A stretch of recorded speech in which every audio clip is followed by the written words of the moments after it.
다섯째 인을 뗄 때 있었던 환상에 대해서 공부하겠습니다. 오늘은 하나님의 제단 아래에 있는 순교자들의 영혼들, 그런 주제로 말씀을 전하겠습니다. 하나님의 제단 아래에 있는 순교자들의 영혼들. 자, 예수님께서 이제 첫째 인부터 넷째 인까지 떼실 때는 그 말탄 기사들이 나타났죠. 그래서 이제 4명의 말탄 기사들이 나타났는데, 처음에는 흰 말 탄 기사가 나타났어요. 백마를 탄 기사가. 근데 나머지들은 뭐 다 이제 그 악의 세력들로 보는데, 이 흰 말 탄 사람은 이 전쟁을 일으키는 악의 세력으로 보는 사람들도 있고 예수님으로 보는 사람들도 있다, 이렇게 말씀 전했죠. 그런데 이제 계시록 19장에 백말 탄 사람이 예수님으로 나오기 때문에 이제 저는 예수님으로 해석을 했습니다. 그리고 나머지 3말 탄 사람들은 이 땅에 뭘 가져왔어요? 다 재앙을 가져왔죠. 그래서 그 내용들은 예수님 초림 때부터 재림하실 때까지 우리 인간의 역사 속에 벌어질 악들에 대해서, 악한 영인 사탄이 행할 악들에 대해서 우리에게 보여준다 그랬습니다. 인간의 마음에서 화평을 가지고 서로 미워하게 하고 싸우게 하고 다투게 하고 전쟁하게 하고, 그 인간의 모든 악이 다 여기 이 안에 있는 거죠. 예? 사탄이 인간의 마음속에서 뭘 가져가 버렸어요? 화평하는 마음, 사랑하는 마음, 이런 마음을 가져가 버린 거죠. 그 다음에는 인간의 마음에 탐욕을 심어줘가지고 검은 말 탈자가 탐욕과 욕심으로 인간의 이기심, 자기밖에 모르고 결국 인간의 문제가 다 뭐 때문에 생겨난 거예요? 돈 때문에 생겨난 거죠. 예? 공산주의가 왜 생겨났어요? 돈 때문에 생겨난 거예요, 다. 인간의 1차 대전, 세계의 1차 대전, 2차 대전, 왜 다 전쟁이 왜 일어났어? 다 돈 때문에 일어난 거예요. 고대 모든 침략 전쟁이 다 돈 때문에 일어난 거예요, 사실은. 땅 더 따먹고 남의 물건 더 뺏어오고, 예? 이 탐욕과 욕심, 이걸 통해서 사탄은 하나님의 나라를 파괴시키죠. 예? 그다음 3번째는 이제 적황색, 청황색 말탄 기사가 나타났는데, 이건 이름이 뭐예요? 사망과 음부. 무서워요. 사망과 음부. 사망과 음부의 두려움과 공포로 인간들을 파괴시키는데, 그들이 사용하는 무기가 다양하죠. 어제는 주로 이제 역병이라든가 이런 것들에 대해서 설명을 해서 질병들, 암이라든가 에이즈라든가 아니면 정신적인 고통, 우울증이라든가 불안증이라든가 이 마지막 때가 될수록 이런 것들을 통해서 이 마귀가 고통을 준다는 말씀을 이제 이 땅에서 이루어지는, 지금도 전 세계 공포에 떨고 있지 않습니까? 이런 가운데 일이 벌어지고 있는데, 이제 예수님께서 다섯째 인을 떼니까, 다섯째 인을 뗄 때는 이 땅에 대한 내용을 보여주는 게 아니고 어떤 환상을 보여주셨어요? 다섯째 인을 떼니까 어디가 나와요? 지금 하늘이 보이잖아요. 하늘 제단, 하나님의 하늘 성전, 하나님이 계신 곳, 하늘 성전이 보이는 거예요. 그러니까 넷째 인 뗄 때까지는 이 땅, 주님이 오실 때까지 이 땅에서 행해질 온갖 고통과 악에 대해서 보여주셨다면은, 이제 다섯째 인을 뗄 때에는 이 땅에 대한, 땅의 이야기가 아니라 이 땅에서 지금도 이 온갖 고통이 벌어지고 있을 때에 저 하늘에서는 어떤 일이 벌어지고 있는가 하는 모습을 보여주고 있습니다. 하늘에. 그래서 거기 누가 나오냐면, 오늘 본문에 보니까 순교자들의 영혼이 나와요. 순교자들의 영혼. 그래서 오늘 말씀은 굉장히 이렇게 많은 사람들이 관심을 갖는 말씀 중에 하나인데, 왜냐하면 망자라 그러죠. 죽은 사람들. 사람이 죽은 다음에 어떻게 되느냐? 그걸로 끝나느냐? 어떻게 되느냐 하는데 있어서 아주 중요한 모습을 보여주죠. 죽은 사람들이 지금 어디가 있는지. 특별히 이제 순교자들이니까 예수 잘 믿고 죽은 사람들이죠. 주님 때문에 죽은 사람들. 그 사람들이 하나님의 제단 아래에 있잖아요. 하나님의 제단 아래. 그 영혼들이. 그러니까 예수 잘 믿고 죽은 사람의 영혼들은 어디로 가는 거예요? 지금 하나님 품으로 가는 거죠. 하나님 품으로. 죽음으로 끝나는 게 아니고. 에스겔 32장 17절부터 32절까지 여러분이 한번 집에 가서 읽어보시면, 뭐 찾아서 읽으면 더 좋겠지만 새벽에 다 할 수가 없어서, 에스겔에서 32장 17절부터 32절까지 읽으면 죽은 자들, 구약의 죽은 자들이 어디로 가는지에 대해 상세하게 나옵니다. 특별히 여기서는 하나님을 믿지 않는 악인들이 가는 곳, 음부의 모습을 보여줘요. 그래서 제가 에스겔 강의할 때 한번 이 부분을 설교했습니다. 가가지고 그 음부로 떨어질 때 가보니까 거기 각 나라에서 죽은 사람들이 쫙 음부에 어떻게 돼 있어요? 마치 공동묘지처럼 질서정연하게 나라별로 민족별로 다 있습니다. 에스겔 32장 17절 32절 꼭 가서 한번 읽어보세요. 나라별로 민족별로 다 그 죽은 자들이 있어요. 그러니까 사람이 죽음으로 끝나는 게 아니에요. 오늘 이 요한계시록 6장 9절 11절, 에스겔 32장 7절 32절에 보면은 하나님을 믿다 죽은 사람들이 어떻게 지금 하고 있는지, 악을 행하다 죽은 사람들이 어떻게 하고 있는지의 모습에 대해서 우리에게 보여준다. 그러니까 이 생이 다가 아니다 하는 걸 우리가 알아야 됩니다. 자, 천상으로 이제 천상의 모습이 보여주는데 순교자들의 영혼이 있어요. 9절 10절 다시 한번 어떻게 하고 있는지 한번 읽어보겠습니다. 9절 10절 시작.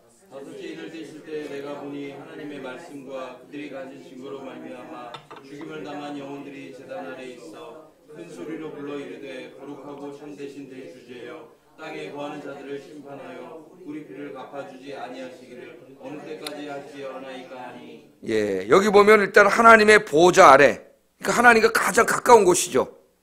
하나님 보좌에 어린 양이 있었고 그 밑에 성령님이 계셨고 그 주변으로 24장로가 있었고 그 다음에 그 삼위일체 하나님 옆에 그 시중들은 4명의 높은 천사들이 있었고 그 그림을 4장 5장에서 우리가 그림을 한번 보세요. 그리고 이제 그 바로 제단 아래, 하나님의 제단 아래에 누가 있냐면 순교자들의 영혼들. 그 순교자들이 누구예요? 예수님 때문에 죽은 사람들이죠. 순교한 사람들의 영혼입니다. 영혼이. 육신은 죽었잖아요. 그러니까 죽은 다음에 영과 육이 분리된다는 걸 알 수 있어요. 여기서 육신은 땅에 묻히지만은 그 영혼은 어디로 가요? 지금 하나님 계신 곳으로 가서 있는데 그 제단 아래에 있습니다. 여기 순교자들이 누구이고 언제 순교한 사람들인가? 제가 늘 말하는 그 세대주의자들, 잘못된 종말론주의자들에 의하면 여기 순교자들은 7년 대환란 직전에 죽은 순교자들이라고 그렇게 얘기를 해요. 뭐 하여튼 몰라도 되는데, 또 지나치게 역사적으로만 해석하는 이 사람들은 이 사람들이 이 도미티안, 지금 이 요한계시록 박해식에 죽은 영혼들이라 이렇게 얘기하는데 그런 거는 말이 되지가 않고, 여기에 나오는 순교자들은 어느 특정 시대에 국한된 순교자들이 아니라 예수 그리스도를 증거하고 혹은 또 그 말씀대로 살다가 순교한 모든 시대의 순교자들을 말합니다. 그러니까 그 순교자들의 영혼들은 자꾸 어떻게 되겠어요? 더 요한이 볼 때보다 더 많아지겠죠. 우리 지금도 계속 이거는 현재 진행형입니다. 이 땅에서는 이런 일이 벌어지고 있지만은 지금 하늘에서는 순교자들의 영혼들이 제단 아래에 있어요. 거기 있습니다. 그래서 주님의 말씀대로 살고 신앙생활을 지키다가 죽은 사람들, 핍박과 환난 시기에 혹은 열심히 복음을 증거하다 죽은 사람들, 그 사람들의 영혼들이 제단 아래에 있는 거죠. 그 제단 아래에 있습니다. 자, 왜 하나님과 가장 가까운 제단 아래에 그들이 있는가? 뭘 보여줘요? 이 땅에서는 죽었잖아요. 감옥에 가서 끌려가서 고문당하다 죽었거나, 목이 잘려서 죽었거나, 동물들에게 다 사지가 묶여서 다 찢겨져 죽었거나, 예? 우리나라에도 지금 여기 양화진 가보면 어때요? 대원군 때 무려 2만 명이 죽었습니다. 가톨릭 신자들이. 전 세계에서 최고의 순교 국가 중에 하나예요. 우리나라가. 그러니까 전 세계인들이 한국의 기독교가 왜 이렇게 빨리 성장하느냐, 거기에만 놀라지 사실은 이 땅이 엄청난 순교의 땅이라는 걸 알지 못하죠. 순교자들의 피가 있는 곳에 이상하게도 하나님의 교회가 부흥하고 일어나요. 그 교회가.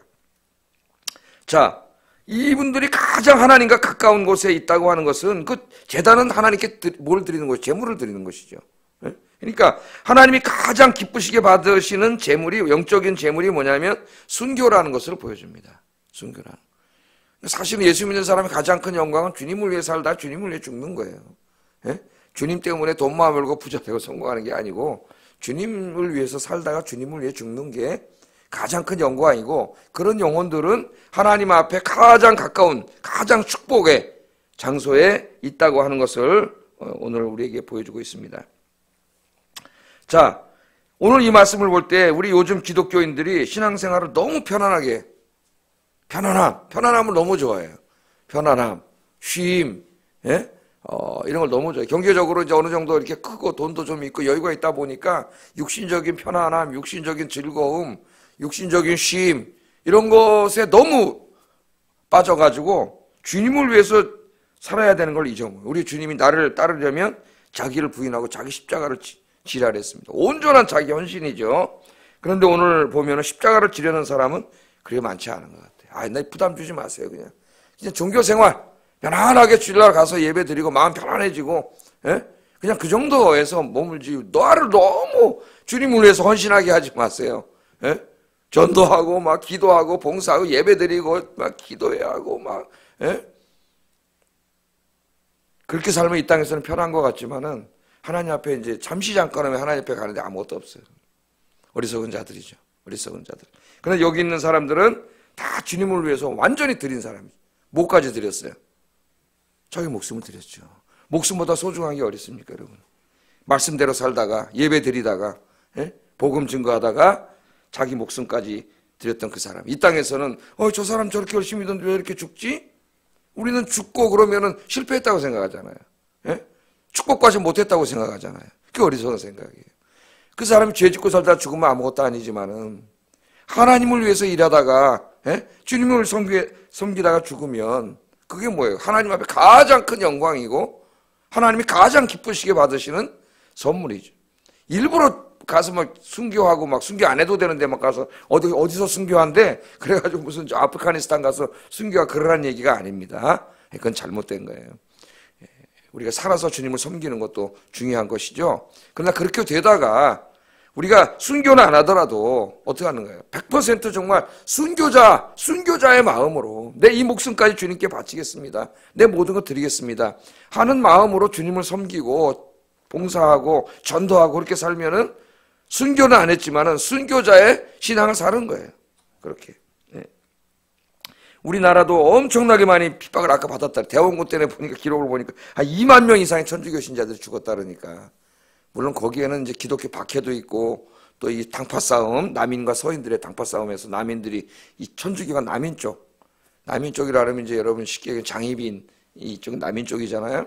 예? 그쪽으로 기독교가 들어와가지고 서인들이 남인을 수청하는데 천주교를 이용하기도 했습니다. 엄청나게 많은 사람들이 순교를 했죠. 또 우리 일제 시대에도 신사참배 때문에 많은 사람이 감옥에 가고 고문당하고 순교했어요. 뭐 부끄러운 역사도 우리 교단 안에 있습니다만은 순교한 그래서 우리 기독교 한국 기독교는 순교의 역사다. 순교의 역사. 그래서 여러분들이 지금도 저 영락교회 가면은 순교비가 있죠. 영락교회는 김흥락 장로님이라고 하는 그 장로님 순교비가 있습니다. 거기 보면 그 비문에 이렇게 써 있어요. 무거운 발길을 옮겨 골고다로 향하신 피 어린 주님 발자국 따라 생을 다하고 의의 길을 택하시오며 모진 붉은 돌에 쓰러지시고 지시올 때 스데반의 미소 또한 그 광채 만년에 사무치고 마지막 한 방울 피 흘리시도록 영락의 제단 부동케 안으사 숨을 거두셨으니 배단이 뜰에 첫 번 맺은 순교의 원곡은 장하시다. 그렇게 그 후배 성도님들이 그 순교를 기렸죠. 이분에. 자, 이분 글쎄 한번 좀 읽어봤습니다. 어떤 분이 그랬더니 이 김웅락 장로님은 한평생을 하나님 사랑, 이웃 사랑의 삶을 사셨다 그래요. 하나님 사랑, 이웃 사랑 살다가 6.25 때 이제 공산군 총회 교회 앞에서 총 맞고 죽었는데 이때가 46살 때 장로님이 되셨는데 장로님이셨는데 총 맞고 죽었어요. 이 김문학 장로님은 어려서부터 신앙생활을 잘해가지고 19살 됐을 때 이제 원래 신의주 제일교회, 우리 아버님도 신의주 제일교회 출신이에요. 주일학교 출신, 한경준 목사님 교회. 근데 19살 때 신의주 제일교회에서 19살 때 집사가 됐다 그래요. 이분이. 그래서 이제 젊어서는 신의주에서 포목상을 했답니다. 옛날에는 포목상 하면 돈 굉장히 많이 벌었죠. 우리나라에 동대문 이런 데 포목상 하는 사람들은 옛날에 다 부자라 그랬어요. 엄청 부자. 근데 포목상을 해가지고 돈을 많이 벌었다 그래요. 근데 그 돈을 다 벌어서 그때부터 하여튼 교회 교육 구제에다 번 돈을 다 썼다 그럽니다. 이분이. 하나님께 드려가지고. 그 후에 이제 서울에 목사님 따라서, 한경준 목사님 따라서 서울에 올라와서도 계속 사업을 해가지고 번 돈으로 고아원, 양로원, 이런 것들 돕는데 적극적으로 사회 사업에 주력하고 교회 봉사는 항상 1등으로 열심히 섬기고 그렇게 살았다 그래요. 순교자 정신으로 산 거예요, 이분이. 1945년 12월에 한경준 목사님을 모시고 첫 예배를 드림으로써 영락교회 전신인 배단위 전도교회를 설립했다는 배단위 전도교회. 영락교회 전신이 이제 아까 그 배단위 뜰에 이렇게 나오잖아요. 원래 배단위 교회에서 이름이 배단위 전도교회. 예. 그게 이제 1950년도 6.25 사변 날 때죠. 나던 해인데 그때 한경직 목사님하고 같이 350평의 석조 건물을 줬더니 그게 이제 지금은 헐어서 없어졌지만 옛날 영락교회. 대단한 거예요. 그 당시 50년에. 그만한 교회당을 다 짓고 6월 5일 날, 그러니까 유교 사변 나기 2주 전이에요. 2주 전. 그 교회를 짓고 성도들과 함께 감사 예배를 드렸다 그러는데 그 김은옥 장로님이 교회 건물을 완공한 뒤에 이렇게 너무 기뻐가지고 표현한 게 이제 글에 나옵니다. 이렇게 말씀하셨다 그래요. 이분이 지금껏 살아온 일생을 통해 이날보다 더 기쁜 날은 그 어느 때도 없었다. 결혼을 하고 사업에 성공을 했다 하고 사회 사업도 하노라고 했지만 이처럼 감격스러운 때가 없었다. 재산을 쏟아 바치고 자재 구입을 위해 멀리 삼척, 대전 등지에까지 왕래하던 일이 새삼 감격스럽기만 했다. 그러니까 아마 이 교회 짓는데 이분이 앞장서가지고 이제 다 삼척까지 가서 뭐 자재 사오고 막 하면서 그 아시잖아요. 옛날에 다 그 헌신했던 분들이 그렇게 했던 것 같아요. 이제 드디어 이제 2주 이 헌당 예배 드리고 보니까 2주 만에 전쟁이 났어요. 한국 전쟁이 발발했죠. 유교 사변이 나서 사람들이 다 피난을 갔는데 40대 중반이었던 김웅락 장로는 내 교회를 비워놓고 피난을 갈 수 없다. 피난을 안 가셨다 그래요. 이분이. 교회는 이미 공산당이 점령해가지고 영락교회를 공산당 사무실 무기창고로 썼답니다. 공산군들이 들어와서. 우리 젊은 애들이 뭘 모르고 이 공산주의, 지금 참 안타깝죠. 가족과 주위 사람들이 피난 가자고 권고하고, 교회 가지 마세요. 교회 가면 지금 공산당이 다 점령하고 있습니다. 죽습니다. 만류했는데도 그 죽던, 순교하던 그날도 이 김용락 장로는 아직 피난을 가지 못한 성도의 집을 신방하고 교회로 돌아오다가 공산군에게 붙잡혔다 그래요. 그래서 바로 그 옆에 중부경찰서가 있지 않습니까? 거기 이제 끌려가가지고 공산주의자들한테 모진 고문을 당하고 다시 교회로 끌려왔다 그래요. 끌려와서 총으로 쏴 죽이려고. 그러니까 뒤에 총불을 겨누고 있는 거죠. 공산당 애들이. 근데 교회 그 영락교회 옛날에 이렇게 올라가는 계단이 있었습니다. 그 계단을 올라간 거예요. 이제 총 맞아 죽을 거예요. 그러나 그 계단을 올라가면서 이런 찬송을 불렀다 그래요. 나의 기쁨, 나의 소망 되시며 나의 생명이 되신 주. 밤낮 불러서 찬송을 드려도 늘 아신 마음뿐일세. 나의 진정 사모하는 예수여 음성조차도 반갑고 나의 생명과 나의 참 소망은 오직 주 예수뿐일세. 이 찬송 부르면서 팍팍 그 북한 애들 연발총 있잖아요. 옛날에. 연발총으로 잔인하게 그렇게 46살에 이분이 순교했습니다. 이 땅에서는 46살에 세상을 떠났지만은 그 영혼은 지금 어디 있을까요? 하나님의 제단 아래에 있다. 가장 영광스러운 곳에. 그것이 우리 선조들의 신앙인데 우리가 오늘 요새 그 신앙을 잃어버리고 하나님을 믿는 신앙을 마치 무슨 그냥 종교 생활 정도로 생각하고 조금만 힘들어도 힘들다 그러고 그리고 신앙생활을 하고 있는 거죠. 하나님이 얼마나 안타깝게 여기실까. 오늘 새벽에 오신 여러분들 추운 겨울에 여러분 기도하러 오셨는데 여러분들이 이 나라를 지키고 이 교회를 지키는 순교자의 신앙들이 되시기를 주의 이름으로 축복합니다. 자, 이 순교자들이 재단에서 뭘 하고 있어요 지금? 하나님 앞에 기도하고 있습니다. 순교자들이. 순교자들의 영혼들이 하나님 앞에서 기도하고 있구나. 뭐라고 기도하고 있느냐? 뭐라고 기도하고 있어요? 읽어보겠습니다. 큰 소리로 불러 가로되 거룩하고 참되신 대주제여 땅에 거하는 자들을 심판하여 우리 피를 신원하여 주지 아니하시기를 어느 때까지 하시려나이까. 이 땅에서 억울한 죽음을 당한 사람들이잖아요. 악한 자들에 의해서 죽임을 당했잖아요. 저 악한 자들을 하나님 언제 심판하시고 지금도 교회가 저렇게 핍박을 받고 있고 신앙 때문에 고통당하는 사람들이 저 땅에 보니까 저 말탄 자들에서 이 고난 고통이 재앙이 저 땅에 벌어지고 있는데 언제까지 하나님 저 악이 기승을 부리도록 내버려 두시겠습니까? 속히 저 악을 심판해 주세요. 그래 기도를 하고 있잖아요. 기도를 하고 있습니다. 그래서 이걸 오해하면 안 되겠어요. 아니 여기 순교자들의 영혼들이 아니 저들을 용서해달라고 기도하지 않고 심판해달라고 기도하네. 그렇게 오해를 하면 안 되겠습니다. 자, 우리는 스데반 집사님을 아는데 스데반 집사님은 어떻게 했어요? 죽을 때 자기에게 돌멩이 던지는 사람들을 저주했어요? 용서해달라고 기도했어요? 용서해달라고 기도했죠. 그럼 여기 순교자들의 영혼 속에 스데반 집사님 있어요? 없어요? 여기 있죠 지금. 여기 있어요. 그러니까 이거는 개인의 복수를 해달라는 얘기가 아니에요. 예를 들면 우리가 이렇게 기도하잖아요. 하나님 저 북한을 위해서 기도할 때 저 북한 주민들 불쌍히 여겨주세요. 지금도 굶주리고 있고 저 공산당 포갑 정치 고통당하고 있고, 예수 믿다 붙잡히면 가서 사형당하고 이 나라인데, 저 사악한 북한의 김정은 공산 정권을 속히 무너뜨려 주시고 저 땅에 자유와 평화를 주시고, 저 땅에 교회가 세워지게 하여 주시옵소서. 우리가 그렇게 기도하잖아요. 그럴 때 우리가 무슨 개인에게 복수해달라고 기도하는 게 아니잖아요. 이 땅에 악을 행하고 의로운 사람들에게 사람들을 핍박하고 고통을 주는 그런 악의 세력들을 제해달라는 기도죠. 그런 기도를 생각하면 되겠어요. 그러니까 이 기도는 궁극적으로 이 땅에 하나님의 나라가 속히 이루어지게 해달라는 기도예요. 하나님의 나라가 이루어질 때 악인들을 하나님이 다 심판하시고 의인들을 다 구원하시지 않습니까? 그러니까 조금 이따 우리가 기도할 기도 내용이에요. 뜻이 하늘에서 이루어진 것처럼 땅에서도 이루어지게 하소서. 지금 낙원에서는 뜻이 하나님의 뜻이 다 이루어져서 온 피조물들이 요한계시록 4장 5장에 막 하나님 영광을 돌리고 거기는 악이 없잖아요. 예? 그런데 지금 이 땅은 어떻게 하고 있어요? 말탄 자들에 의해서 온갖 악이 행해지고 있잖아요. 그래서 여러분들도 우리 순교자들처럼 기도해야 됩니다. 뭐라고? 뜻이 하늘에서 이루어진 것처럼 땅에서도 이루어지게 하시고 빨리 이 땅에 속히 하나님의 나라가 이루어지게 하여 주시옵소서. 이 땅의 모든 악이 소멸되고 하나님의 의로운 나라가 세워지게 하여 주시옵소서. 기도하시기를 주의 이름으로 축복합니다. 네. 그런데 하나님께서 이 순교자들에게 말씀을 하세요. 11절 한번 읽어보겠습니다. 시작. 각각 그들에게 흰 두루마기를 주시며 이르시되 아직 잠시 동안 주되 그들의 동물 종들과 형제들도 자기처럼 죽임을 당하여 그 수가 차기까지 하라 하시더라. 예, 그렇게 기도를 해 큰 소리로 기도했다 그랬습니다. 그러니까 그 순교자들의 영혼들이 지금 뭐 하고 있어요?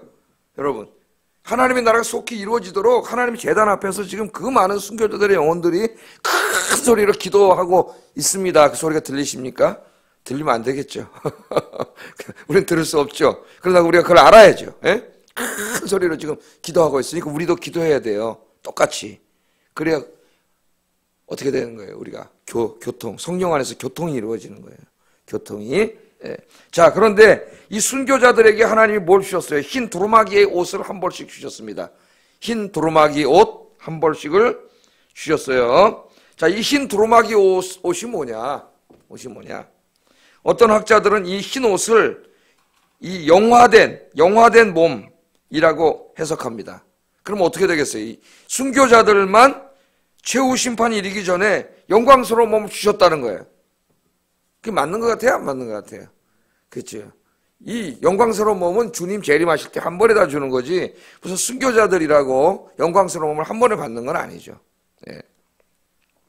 자, 성경 전체의 가르침과 맞지 않습니다. 그러니까 요한계시록 해석할 때는 항상 그 문장만 보고 해석하면 안 돼. 그 문장만 보면 이렇게 해석할 수도 있어요. 그러나 전체 66권과 맞아야지 내용이. 이단들의 해석은 잘 안 맞아요. 네? 전체 66권과 맞아야 돼요. 자, 그러니까 이거는 이제 그건 아닌 것이 분명합니다. 그래서 이것은 흰옷은 상징적인 의미가 있는데 어떤 사람들은 이 흰옷을 입었다는 것은 굉장히 축복의 상태에 있는 것이다. 축복에. 예?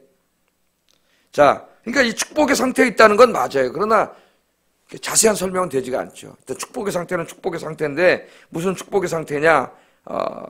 좀 더 자세한 설명이 필요합니다. 흰옷을 입었다는 것은 이제 다시는 고통도 눈물도 없는 죽음도 이별도 없는 아주 축복의 상태. 이 땅에는 그게 다 있잖아요, 아직까지. 죽지 않지 않습니까, 이 사람들이 이제. 그런 축복의 상태에 있는 것이다. 어떤 사람은 좀 더 이렇게 상세하게 설명을 했습니다. 그래서 빌립보서 1장 23절에 보면은 바울도 뭐라 그랬어요? 뭐라고 기도했어요? 내가 죽어서 그리스도와 함께 이 자리에 가 있는 것이 내게는 더 좋으나. 그랬잖아요. 감옥에서 재판을 기다리고 있지 않습니까? 내일 죽을지 모레 죽을지 재판 결과에 따라서 죽을 수도 있고 나올 수도 있는데 얼마나 무섭겠어요. 지금처럼 무슨 변호사가 있고 이런 것도 아니고. 예? 그런데 기도하면서 뭐라 그래 바울은? 난 죽고 사는 거는 이제 나한테 관심사가 아니라네. 그럼 내가 진짜 원하는 거는 죽어서 주님과 함께 이 무리에 끼어 있고 싶다는 거. 주님께 빨리. 예? 그러나 내가 지금 살아있는 것은 너희를 왜 하나님 맡겨주신 일이 있기 때문에 내가 살려고 그러는 거지 내가 무슨 하루 더 생명을 연장해서 살으려고 그러는 게 아니라는 걸 얘기하지 않습니까? 그러니까 이 낙원에 대한 이 환상과 믿음을 가지고 있는 사람은 이제 뭘 초월하게, 죽음을 초월하게 돼요. 물론 하나님이 우리에게 건강을 주셨을 때 이 건강을 잘 관리해서 하나님 부르실 때까지 열심히 일해야 됩니다. 뭐 일부러 막 뭐 죽으려고 그러면 안 되죠. 그건 잘못된 거예요. 이 건강을 잘 활용해서 열심히 일했죠. 생명은 하나님께 달린 거예요. 그러나 우리 기독교인들은 이 죽음으로 끝나는 게 아니잖아요. 지금 어디가 있어요? 육신은 부활할 때까지 잠깐 땅에 임시적으로 묻혀 있지만은 그 영혼들, 생명의 본질인 영혼이 하나님 재단에 가지 않습니까? 더 축복의 장소, 눈물도 없고 죽음도 없고 고통도 없는 곳에 가 있다는 것을 우리에게 보여줘요. 그런데 이제 여기 흰 두루마기를 입고 있습니다. 흰 두루마기를 입고 있는데 이것은 축복의 상태지만은 완전한 상태는 아니에요. 왜? 뭐가 없어요? 몸이 없어요. 몸이. 영혼만 있어요. 영혼만. 몸은 지금 여기 묻혀 있어요. 땅에. 근데 우리 기독교는 영혼 불멸의 종교가 아니라 그랬습니다. 잘못 아는 사람이 많다 그랬어요. 이거 이단이에요, 여러분. 이거는 이단, 이 헬라 종교예요. 우리 기독교는 뭘 믿어요? 부활을 믿죠. 그 부활이 무슨 부활이에요? 육신의 부활을 믿는 종교예요. 이걸 모르는 사람이 죽어서 그냥 영원히 가서 영원히 사는 건지 아는 태반이에요, 한국에 지금. 성경을 몰라가지고. 육신이 부활하는 거예요, 육신이. 예? 그래서 이 주님이 재림하시면 이 죽어있는 이 땅에 다 퍼져있는 이 흙으로 돌아가는 것들을 다시 하나님께서 창세기 1장처럼 새로운 몸으로 죽지 않고 멸망하지 않는 몸으로 만들어서 지금 영혼 어디 있어요? 낙원에 있는 영혼과 함께 새로운 생명을 만든다 그랬잖아요. 그게 우리 기독교가 믿는 부활이라 그랬어요. 부활. 그러니까 그때까지는 완전하지 않은 상태예요. 그래서 이걸 신학에서는 중간 상태라 그래요. Intermediate state. 중간 상태. 그러니까 지금 우리의 앞서 낙원에 가서 안식을 취하고 있는 저희의 뭐 부모님들이라든가 우리 손조들은 지금 부활을 했어요, 안 했어요? 부활은 안 했어요. 우리랑 똑같아요. 그 영혼만이 흰 옷을 입은 그 영혼은 축복의 상태에서 부활의 그날을 기다리면서 안식하고 있는 거예요. 거기서. 완전한 천국은 아니지만은 천국과 같은 그곳에서 이곳과는 비교도 안 되는 너무나 좋은 곳에서 안식하고 있으니 그래서 요한계시록은 뭐라 하니까 주 안에서 죽은 자는 복이 있다. 이 세상의 그 어떤 종교와 철학도 죽은 자를 복되다 하지 않습니다. 왜? 이 땅이 다라고 생각하고 있는 사람들에게 이 땅에서 죽었는데 뭐가 복돼? 그러나 이걸 아는 사람은 영혼이 있다는 것을 아는 사람은 그렇게 말하지 않죠. 그래서 이제 계시록 좀 있으면 우리가 공부할 거예요. 주 안에서 죽은 자는 복이 있다. 제가 장례식장 가서 늘 읽습니다. 우리는 잠깐 이별하기 때문에 너무 슬프고 보고 싶고 그립고 고통스럽고 그렇지만 잠시 잠깐이고 그분들은 우리보다 훨씬 좋은 곳에서 이렇게 안식하고 계시는 줄로 믿습니다. 예, 지금도 주님 오실 때를 자, 그 중간 상태로 기다리고 있어요. 그래서 주님의 이 지금 순교자들이 기도하고 있잖아요. 빨리 하나님 나라가 이루어지고 부활하게 해달라고. 그래 이제 완전한 축복의 상태가 되는 거예요. 이분들도. 언제 이루어진다 그랬어요? 마태복음 24장 14절에 보면은 천국 복음이 모든 민족에게 증거되기 위하여 온 세상에 전파되리니 그제야 끝이 오리라. 그러니까 이거는 꼭 지형적인 지리적인 의미만 말하는 게 아닙니다. 하나님의 택하신 백성들의 수가 있어요. 우린 잘 모르지만은 그들이 다 구원바다의 끝이 온다는 거죠. 다 구원바다의 끝이 와. 오늘 요한계시록에서는 뭐라 그랬어요? 잠시 동안 쉬되 저희 동무 종들과 형제들도 자기처럼 죽임을 받아 그 수가 차기까지 기다리라 그랬어요. 그러니까 이거 두 개를 합쳐보면은 이 땅에 하나님의 택하심을 받은 모든 사람들이 구원받는 수도 있는 것 같고 순교자들이 수도 있는 것 같아요. 영혼들이. 그 수가 차기까지 기다리라 그랬으니까 그 수가 차면 끝이다. 종말이다. 그 수가 얼만큼 찼는지 우리는 알지 못해요. 내일 찰 수도 있고 1년 후에 찰 수도 있고 우리는 알지 못해요. 그러나 그 차가 끝나면 우리 주님이 부활하고 영광스러운 부활, 여러분이 다 부활하고 이 땅에 하나님 나라가 이루어진다. 예. 여러분 이 전체적인 그림 속에서 이 소망을 가지고 오늘도 주님을 위해 살다 주님을 죽게 하소서 하는 순교자의 마음으로 순교의 정신으로 죽도록 충성하라 그랬잖아요. 죽을 때까지 충성하라 그랬잖아요. 열심히 주님을 잘 섬기는 여러분 되시기를 주의 이름으로 축복합니다. 기도하겠습니다. 오늘 다섯째 인을 뗄 때 보니까요. 주님을 위해 살다 죽었던 순교자들의 영혼들은 가장 영광스러운 곳. 제가 소개했던 영락교회 김웅락 장로님. 평생을 교회와 성도들 주님을 위해 살다가 순교했던 그런 분들의 영혼은 가장 영광스러운 곳에 있을 것이고 교회를 다닌다고 어떻게 믿었는지는 모르지만 부끄러운 신앙생활 했던 사람은 어디 부끄러워서 얼굴도 못 드는 부끄러운 구원을, 불구덩이에서 튀어나온 것 같은 모습으로 구원을 받는다 그랬는데 상징적인 의미죠. 뭔지 모르겠습니다만 주님, 내가 남은 인생을 정말 주님을 위해 살다가 주님을 위해 죽는 인생이 되게 하여 주시옵소서. 내 남은 인생 이 세상에 욕심 부리고 이 세상에 빠져 살지 않게 하시고 주님 나에게 맡겨준 사명 감당하고 기도하고 예배하고 봉사하고 전도하고 그렇게 살게 해 주세요. 그렇게 기도하시기 바랍니다. 같이 기도하겠습니다. 사랑과 은혜가 충만하신 아버지 하나님, 다섯째 인을 뗄 때에 우리는 천상에서